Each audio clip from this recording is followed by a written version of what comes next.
Lahore high court ने सानहा model town 2014 की दूसरी जीआईटी के खिलाफ समाअत के लिए 7 रुकनी नया बेंच तश्कील दे दिया गया। 7 रुकनी बेंच की सरबराही जस्टिस शहबाज रिजवी करेंगे। इस पर हम कोशिश करेंगे कि अपने रिपोर्टर से रब्ता बहाल करें और मजीद तफसील उनसे जानें। इस बारे में आपको बता दें कि सानहा मॉडल टाउन की दूसरी जीआईटी के खिलाफ समाअत के लिए नया बेंच तश्कील दिया है। इस पर हम बात करेंगे डॉन न्यूज़ के रिपोर्टर राना बिलाल से। राना बिलाल, इस बेंच में कौन कौन शामिल हैं और नया बेंच बनाने की वजूहात क्या है? सानहा मॉडल टाउन की दूसरी जीआईटी के खिलाफ दरखास्त समाअत के लिए मुकर्रर कर दी गई है और उस पर 7 रुकनी नया बेंच भी तश्कील दे दिया गया है।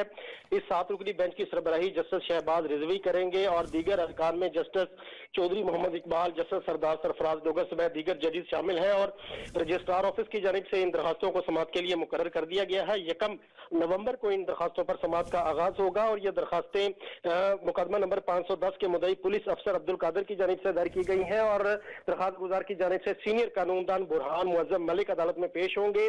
दरखास्त गुजार ने पंजाब हुकूमत की जानिब से जो दूसरी जीआईटी बनाई थी उसे दरखास्त के जरिए चैलेंज किया है और अब 7 रुकनी लार्जर बेंच 1 नवंबर को इस अहम दरखास्त पर समाअत करेगा। बहुत शुक्रिया, आप हमें अपडेट कर रहे थे राना बिलाल।